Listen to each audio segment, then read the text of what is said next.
In this lesson I will be showing the steps you must take in order to make an expressive drawing of a hand. First of all, let's look at our reference and analyze it.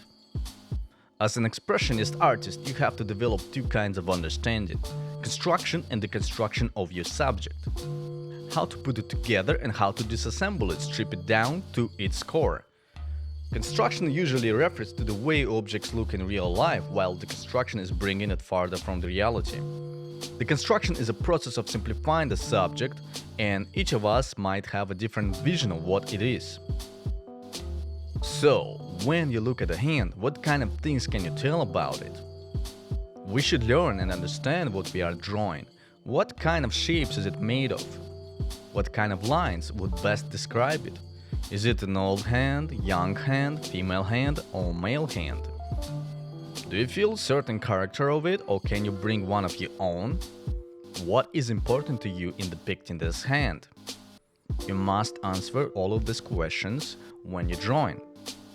There are a couple directions that you can take. We can start by drawing exactly what we are seeing using the method of observation. We can measure proportions, the angles, plumbing, we can draw the lines, carefully transferring them onto a paper. That is a process of figuring out an answer to the questions we asked before. All of this requires purely observational skills. We can also learn about proportions of the hand, figure out the basic three-dimensional shapes it's made of. We can learn about anatomy, bones, and the way light behaves. And finally, we can combine both of these approaches to get an accurate, realistic drawing of the hand, careful and honest depiction of it.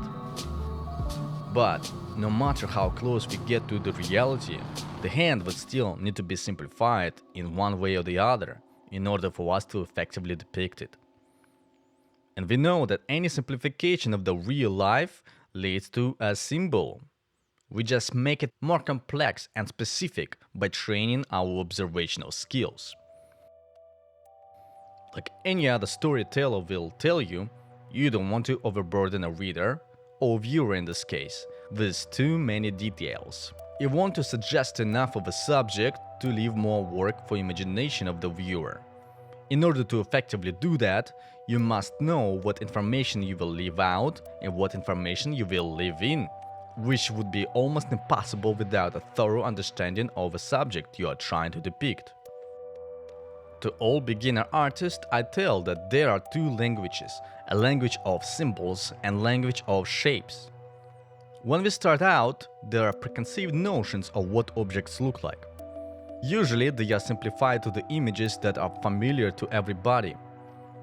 A hand must have 5 fingers, a person must have a hand above the shoulders, and the face can be depicted exclusively from the front view. When we present it with the real objects in front of our eyes, a lot of what we observe is conflicting with the images in our head. So, often beginner artists would partially draw from observation and partially would replace what they see with the preconceived idea of a subject, which results in sort of a Frankenstein mess. As an artist develops their observational skills, they learn to draw what they see and stay true to the reality of the shapes. Some will continue on this path, but some will take new knowledge they acquired about objects and replace them with new symbols, which are now based on that knowledge. These new invented symbols are much more interesting than the original cliched and tried imagery. This kind of symbols can bring individuality to the work because they would be based on the unique approach and vision of the artist. In this course, I will be taking you all the way from step 1 to step 10 in order for you to have enough confidence and understanding of the drawing and painting. The tricky part of deconstruction is that you have to go against your own sense of vision. You, essentially, must create a new visual language, which is only based on traditional observational skills. So, let's get back to our hand. When I observe the hand, the first thing that I want to get is the gesture. The gesture is an essence of the movement of the object. It is an invisible force or glue that is connecting forms and makes viewers' eyes glide through them effortlessly. There are a couple simple beginner tricks that you can use in order to capture the gesture of the hand. Simplify everything you see to the simplest lines. Ignore the outlines, ignore all the details. They are not the gesture. Your gesture can only be consistent out of S-curves, C-curves, or straight lines. Sometimes I would limit it to only few types of lines. In the gesture phase, you're already deconstructing your subject, since you are learning to throw away all the unnecessary information from the very beginning. Gesture is the core of any type of drawing, realistic, cartoony, abstract, or expressionistic. Gesture is not something you can see with your eyes, but rather feel. You feel that inner or hidden flow and force between shapes. Feeling such flow is especially important for any artist who wants to learn to draw expressively. Now let's use purely observational skills this time to draw the hand.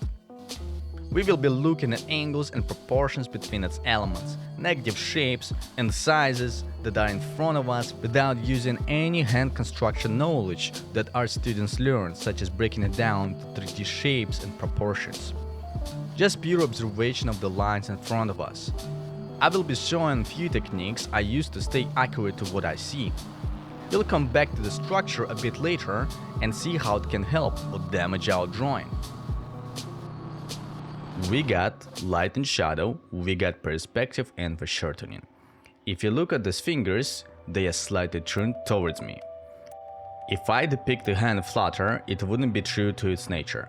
And if I attempted to flatten it as a form of deconstruction, I might lose the consistency of style if I only flattened some areas but not the others. Consistency is the key to having a style. One of the dangers of spending too much time in a construction zone is that your idea of what the object's supposed to look like starts to stiffen and it becomes harder to get out of it. Your natural instinct would be to reject deconstruction and to correct it to make it feel right.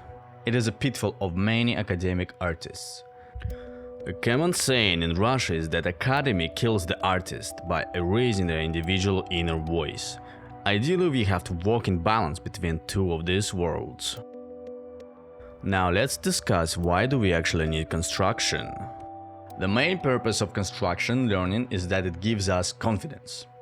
When things start to fall apart and we lose the ground we're standing on, we can refer back to the construction and pull it all together. By gaining enough confidence in this area, it gives us an ability to throw away most of it, leaving just the essentials to your idea. We can remove parts of the construction. Almost every art genre goes through a process of deconstruction, with an exception maybe of academic drawing and photorealism. Some artists, such as Basquiat or William de Kooning, completely abolish any sense of construction in order to create their own rules of art making. Here is a list of what we can do to deconstruct. We can distort proportions, flatten the image, getting rid of perspective. We can get rid of almost every element of construction. A pitfall of staying too long in deconstruction zone, it can remove a believability or ground from your art. Their forms will become more illustrative or too cartoony. In the first drawing, we want to stay as true to the subject as we can. We want to acknowledge all of those academic elements. We can start with a gesture, be attentive to proportions and to perspective. Finding the structure of the fingers by turning them into cylinders. Finding a relationship between the tips of the fingers. We can suggest even some bones. Pushing the gesture even in the constructive stage, because we don't want to stay stiff even here. When you're learning a realistic approach, you should still acknowledge your goals in a style. If you're interested in a loose expressive drawing, you've got to practice it alongside a realistic approach. I'm still stylizing my drawing to some extent. I'm using straight lines and angular edges in some of the shapes, which don't exist in real life. The goal here is not to make a photorealistic copy of a hand, but to get familiar with it and how forms are constructed. Always remember to take a step back from your drawing. If you're working too closely for a long time, you might get a tunnel vision and don't see what is actually happening on your paper. I will lighten up my drawing and give it another layer with more details and more accuracy. I am not setting a goal of creating an expressive or cool picture here. A lot of artists are shooting themselves in the knee by only focusing on creating images they can show off on social media or get praise for. You've got to recognize that the final paintings and drawings we show to the public are just the byproduct of the studio process that we engage in. They are a performative result of the progress we make, not the progress itself. Sometimes I would take a more accurate drawing like this and then add deconstruction on top of it by destroying and removing parts of it. But in this lesson, I'd like to show an approach you can take by learning about your subject as much as you can and using that knowledge to create an image from scratch. So now that I completed this drawing, my first step would be to go back and fix the mistakes in it. I have to be honest with my drawing and recognize the mistakes I made to stay truthful to the subject. This will affect my final drawing. I will correct for shortening of the palm and the overall shape of the fingers, which is supposed to be farther apart. You've got to stay vigilant. When I recognize a mistake like this, I will make another drawing a little bit faster. In this drawing, my goal is to stay more truthful to the proportions and gesture that I got wrong at the first time.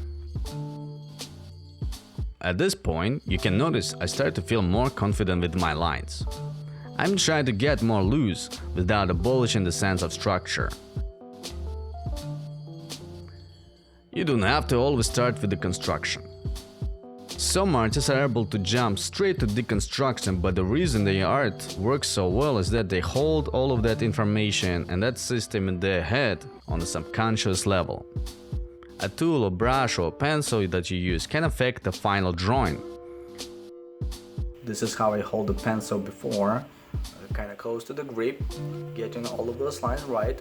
I would hold it now more like I hold it in real life drawing, from the back, using the tip of it, using my whole shoulder.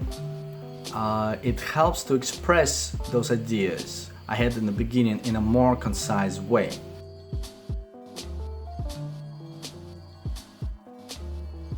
By changing my approach, it helps me to get more confident with my drawing. I'm not sure I would be able to get this result if I didn't do such a careful approach in the beginning. Let's try now a blind drawing. When I do a blind drawing, I don't focus just on the outlines, I still want to acknowledge the structure. And I'm making it more than a standard gestural drawing by distorting some of the forms and approaching it with free-spirit attitude. I can grab my pencil a bit closer to the tip and accentuate some of the details, bones, knuckles, and folds. In my opinion, the bone structure is probably the most expressive aspect of the hand, so I really want to accentuate that detail. And this is how I approach my deconstruction. Acknowledging anatomy and structure in the beginning helps me to get more believable stylization of it.